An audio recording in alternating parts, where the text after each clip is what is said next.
Hello everyone and welcome to Untamed Academy, where trainers and owners meet to discover how to improve their communication, sharpen their skills, and master the craft. And class is in session. My name is Mariano Alvarez. I'm a dog trainer, business owner of Untamed Dog Co, and co-host of the Dog Trainers Podcast. And welcome back to part 2 of our 3-part series on how to teach like a pro, my 3-step guide. Now in the last episode, we focused on step 1, how to plan like a pro. And this means, how do we set clear goals? How do we break those clear goals down into small, manageable steps? And then finally, how do we communicate those steps to owners effectively so that we are all on the same page? Episode 2 is going to focus on the teaching portion because, of course, a great plan doesn't mean that much if you can't deliver the plan well.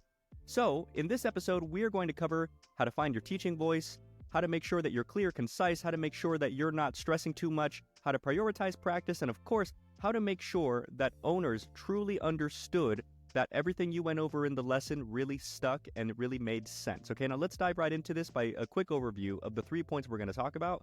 And then at the end of the episode, just like last time, we're going to be going over my trainer toolbox, book recommendations, training exercise recommendations, etc. Okay, now the 3 points we're going to cover today: find your teaching voice, prioritize practice, ensure that owners understood. Okay, now here's how we're going to do that. We're going to start with finding your teaching voice, which really you can break this down into 3 simple things. When you're speaking to your clients, remember, they're paying you to speak to them. When you're speaking to them, do you sound confident? Do you sound clear? And do you sound concise? And here's why those things matter. When I say, do you sound confident? I mean simple things, of course, like, are you talking too quietly? Are you talking too fast? Are you avoiding eye contact? Are you fidgeting really weird? And all of this stuff is important because if you come across like speaking to someone is a struggle for them, it makes them feel unwelcome in a sense. It makes them feel uncomfortable. Just like you, if you see that you're making somebody uncomfortable, even though the words that they're saying to you doesn't reflect that, like they're trying to act like they're not uncomfortable, but clearly they are, and clearly it's because you're there, it makes them not want to be there because people, for the most part, don't want to make other people uncomfortable. So by total mistake, by complete accident, you can absolutely make your client feel unwelcome is my point. So you want to make sure that you come across as confident. Speak with a steady tone. Speak nice and loud. Make sure that you're not talking too fast because that makes it feel like you just are trying to make it be over quickly. Really try to enjoy the moment. Look at them in the eyes. Speak in a normal, healthy pace. Make sure that you're loud enough. That's what conveys confidence, okay? Don't worry, I'll give you guys some tips at the end like we talked about on how to do this stuff. The second point here of finding your teaching voice is make sure that you're clear. And honestly, you can sum up clarity to use common language that you know the other person understands, or at least you think the other person understands. I can't tell you how often it is, how common it is for newer dog trainers to use really buzzwordy technical jargon. And owners, again, because they don't want to make you uncomfortable, they're a little too polite to say it all the time that they don't know what you just said. They didn't quite understand what you just said. Or, which I think is just as bad but way more common, they understood it enough, but it wasn't said in such a way that it necessarily emotionally landed. So I get what you said to me right now, but you didn't say it in such a way that it like mattered to me right now. Anybody who's ever watched a movie that just the emotionality, the intent didn't land for them, you know what I mean. Like, I get it. The guy tries to get the girl and XYZ, but I don't care. I'm not invested. I understand what's happening, but I'm not invested, right? So you've got to make sure you're clear by using common language, meaning using language that they understand and that they're likely to be able to connect with emotionally. And depending on what you're trying to convey, that'll affect the type of emotionality that you're trying to get them to connect to. Make sense? Now, the third point here, we've talked about being confident and clear. Now let's talk about being concise. This means simple things. Avoid using filler words like, so. A lot of people say, or whatever. Just avoid really simple filler words. We'll talk about how to do this. I know that that's difficult because most people aren't aware of their verbal crutches. But beyond using filler words, try to avoid rambling, meaning don't necessarily go off on an explanation that doesn't need to be had or doesn't need to be had right now. Most dog trainers, when they're newer, they talk too much. And it's not because of filler words. You can only say or like so many times. It's more because they'll give a description that was perfectly fine. And then they'll spend 5-6 more minutes continuing the description with all these different examples that just weren't necessary. And then the final one, of course, is don't over-explain. And the reason that's different from rambling is because rambling is when you give descriptions that have nothing to do with anything. You just completely went off topic. Over-explaining is when you stayed on topic. You just didn't need to hammer the point home for as long as you did. Okay, now finding your teaching voice, again, just to sum this up, be confident, be clear, and be concise. Now let's move on to the second point here, which is to prioritize practice. Now let me get this out of the way right up front.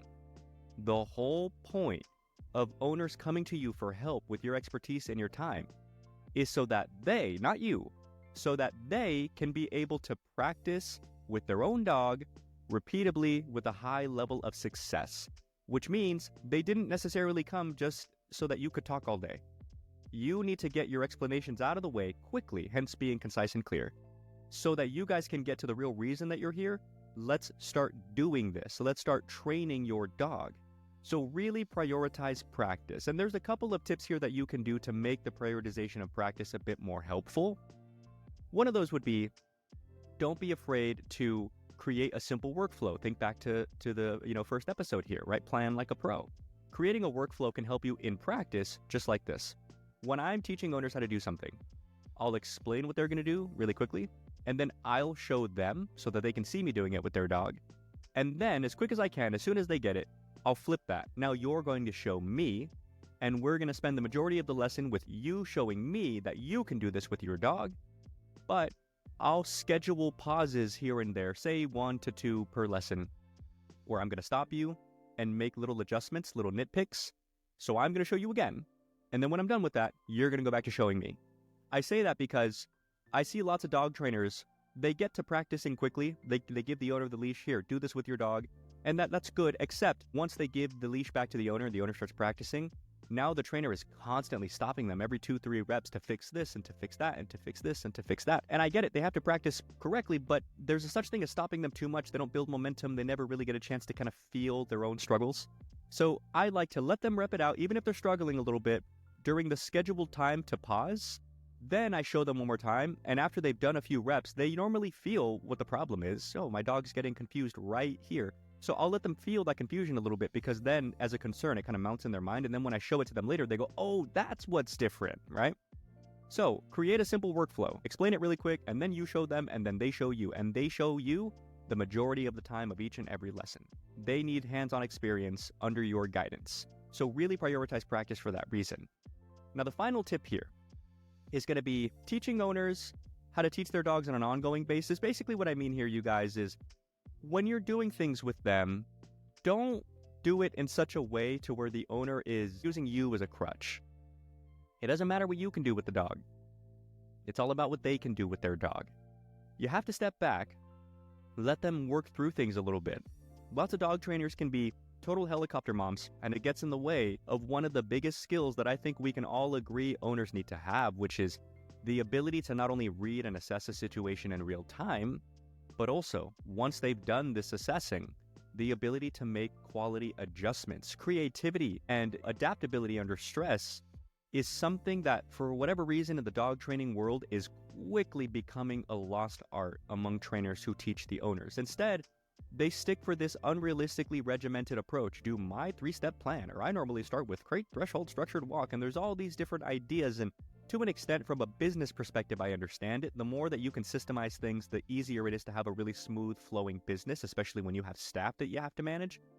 But unfortunately, that's never going to be 100% the reality for us, because all dogs are different and all clients are different. And even if these 2 dogs were identical and you could train them identical, maybe this person struggles more with this training tool than that person did. So you've got to get owners into the reality of owning their dog, which is sometimes things may not go exactly the way you wanted. And when those things don't go the way you wanted, I need to prepare you to understand the reality of that and to be able to adapt on the fly. So that means you're going to have to let them struggle from time to time. The whole idea here is do that in a way that's safe and that's manageable and that's repeatable. That's what practice is. I talk about boxing often. That's what sparring is. We're going 50% so that neither person is too stressed out, but we are sparring and you will throw whatever punch you know how to throw. So I've got to be ready for everything. The whole idea here is you've got to learn how to be calm under fire. You've got to learn how to read little movements in the other person. And then you've got to learn, when I see this movement, what am I supposed to do? You're teaching owners to spar a little bit. Did I beat that dead horse? Sorry. So just to recap this, find your teaching voice. Are you confident, clear, and concise? Prioritize practice. Are you talking too much? Are they not practicing enough? And then the final one is teach owners how to teach their dogs. Teach owners how to struggle with their dogs. Don't save them all the time. Let them learn that dog training is absolutely about creativity and adjustments on the fly. Now, I want to finish this out with my trainer's toolbox. So what I have here is a list of a few books that have helped me with one or all of these tips, as well as a few teaching exercises with the exact same outcome, help me with one or all of these tips. And then I'll wrap this up, okay? Let's start with a few books that I absolutely love specifically for the first point. Find your teaching voice. This means, again, to be clear, to be concise, and to be confident. Now, the first book, probably my favorite book, it's called Get to the Point by Joel Schwartzberg. Now, it's not necessarily about speaking to people one-on-one on the fly. It's actually more to do with a structured type of speech. Like if you were going to present something to a board meeting, or if you were going to make a thesis statement for a college paper or something like that. The reason that I still find this so helpful is because it forces you to think a bit more structured. Lots of dog trainers just kind of go into the lesson assuming that their own head knowledge, what they have at the top of their mind right now, is enough. And for the most part, it is. You know enough. It's just you've not necessarily given the proper amount of time and attention to how you describe things. Get to the point forces you to be concise. It forces you to really decide what is your point, and therefore what isn't your point. And Joel has some point enhancers on how to avoid really common mistakes. It's a great book. Get to the Point by Joel Schwartzberg. My next book is called The Well-Spoken Thesaurus by Tom Healer, and that's Healer with two H's, Heehler. This one's great because it's a literal thesaurus, so the majority of the book is a straight-up thesaurus. It'll give you a word and then a bunch of alternatives to that word. That's not why I find it helpful. I find it helpful because the beginning of the book, it's like the beginning 20-ish pages or so, which doesn't sound like a lot, is his literary breakdown of different devices that his favorite authors used. Hemingway said it like this, and here's why I think that that's impactful, and this other person said it like that, and J.K. Rowling said it like that. And it's actually really cool to read and learn because the first thing that we were talking about was you can give info, and the person can understand the info. But what greater example of conveying information in a way that lands emotionally, not just analytically, than some of history's greatest writers? So you should really check out this book, The Well-Spoken Thesaurus. Totally worth the price. Even if you don't read the thesaurus part, just those first couple chapters, totally worth the price on their own. And then the final book, I'm not done with it yet, and I already think it's worth a purchase. It's called Confessions of a Public Speaker by Scott Bergen. Now, I'm sure that the title already tells you why this would be valuable to you, but it's not just tips on how to be a better public speaker. It's actually a really human take on the stress and the anxiety and what he does to overcome it, and it talks about the planning portion and all that stuff, which of course directly correlates to how stressed you are, how prepared you feel. I strongly encourage you to check this out. So let me recap those real quick. Get to the Point by Joel Schwartzberg, The Well-Spoken Thesaurus by Tom Healer, and Confessions of a Public Speaker. Those are the book recommendations that I have for you in regards to finding your teaching voice. Now I've got a few exercises that I want to recommend to you to find your teaching voice. The first is going to be to audit your explanations, meaning you should record yourself explaining a concept, and I'm talking a simple concept, not something that's going to take you 2 hours. I'm talking something as simple as how to properly size a collar for your dog and maybe why it's important to do so. That's going to be like a 5-minute explanation. But if you record it and then listen to it afterward, then you get to hear yourself the way the listener hears you. Because when you're actually speaking, you're in the zone and you don't necessarily have enough wherewithal to audit how you're doing. So record yourself and then listen back to it, and you'll start to hear, oh, I did go off on that too long. Or actually, I gave 3 examples. I really only needed to give the 1 example. This 5-minute explanation actually could have been 3 minutes. And then do that with another simple one and then another simple one. And what you do over time is you start to have these really simple explanations in the can, like FAQs on a website. And of course, you can't itemize out what you're going to go over in a lesson because you don't know. But what you can do is really common questions or really common explanations, you can prepare them to be well thought out, pre-prepared explanations. Now, my next tip on that, on how to audit yourself, is going to be to write your explanations out and then read them out. And I say that as well as recording. These are 2 different exercises. The reason why they're different is because the way that you speak is very different than the way that you write. And so if you write out explanations and then read them, you're going to realize how different you sound on paper versus, in spoken word. And that's normal. Everybody does that. But it's because writing is a different process than speaking. You've got to formulate sentence structures and stuff like that. Versus speaking, you normally are trying to do it as natural as you possibly can. So I would do both of these, not one or the other. Record yourself speaking and then listen, and then write your explanations out and then read them out. Both of them are extremely powerful ways to audit your speech. Now, my second training exercise is going to be to learn when to kind of turn it on and turn it off. And here's what I mean by that. When I'm speaking to clients, I use what I like to think of as my teacher voice. That means I talk slower. That means I'm louder. That means I'm giving lots of eye contact. That means I'm very mindful of the type of body movements and hand movements that I'm doing because I'm trying to make them line up with and help really emphasize certain points. So for example, if I were going to explain something to somebody, I know when I'm going to turn my teaching voice on, so to speak, because it's not on all the time. I don't say hi and bye to my clients with my teaching voice. That would sound weird. That would sound disingenuous. I do that with my normal everyday voice. And by nature, I talk fast and stuff like that. And I think that that's fine as long as I'm not teaching because it shows the real me and people pick up on that. So I learn when to turn it on and when to turn it off. So here's an example. A client walks in for their lesson and I go, "What's up, dude? How's Thor? Man, he's looking good. I saw on Instagram that your daughter, she's getting so big, dude. That's awesome. It's really great to see you." And I'm talking really fast. That's lots of info. That would be hard to track if I was teaching something, but it's not hard to track when it's all stuff that the owner already knows. So I'll talk to them, "Hey man, cool. Anyway, it's really good to see you. Say hi to the wife when you get home. Here's what we're going to do.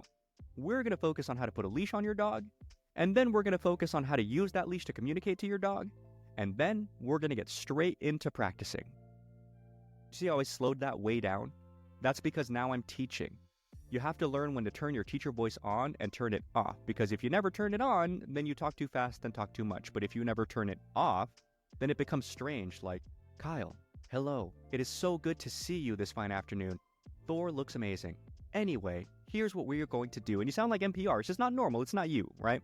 So learn when to turn your teaching voice on and when to turn it off. That's a really helpful skill. And then the final one here for teaching, use visual aids. But that means if they're helpful to you, there are caveats here that we've talked about in Teach Like a Pro. Some of the caveats I'll mention here very quickly. Make sure that the visual aids are simple, which is to say, if you have to take a lot of time to explain the visual aid itself, don't use it. The whole point of using visual aids is to offer a dynamic opportunity for owners to learn quickly and naturally.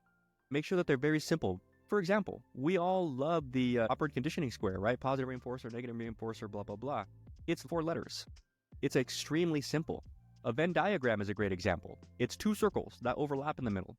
It's extremely simple. And think of all the other ones that help you remember things. The food pyramid, the hierarchy of needs.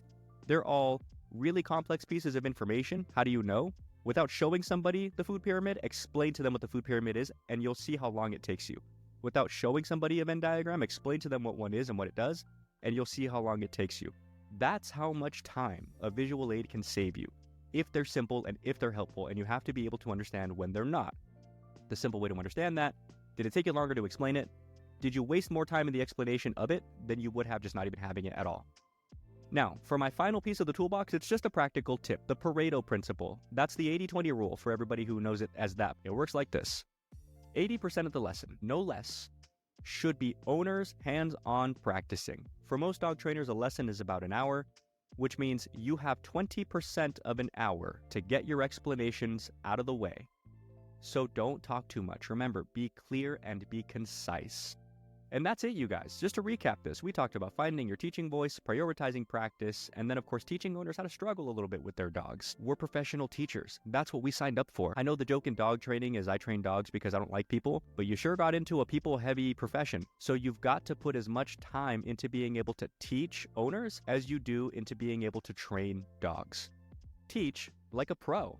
This concludes our class here at Untamed Academy, and I thank you guys so much for listening. And again, please let me know what you think. I appreciate your guys' feedback. I've been seeing some of it on Spotify. I've been seeing some of it on Instagram. I'd really love your thoughts on this. Do you guys like the Trainer Toolbox idea? Do you guys like an overarching episode and then a 3-part deep dive? Does any of this stuff work for you? Do you like the music underneath my voice? Do you like all that stuff? Please do let me know. I really want you guys to understand that these podcast episodes are for you, and whatever helps me help you, let me know and I'll do it. You can send any of your feedback to me on Instagram, Untamed Dog Co, as I just said. I would appreciate that very much. And if you found this episode helpful, please share it with others who might also find it helpful. My name is Mariano Alvarez. This is Untamed Academy. Class dismissed. Thank you for being with us.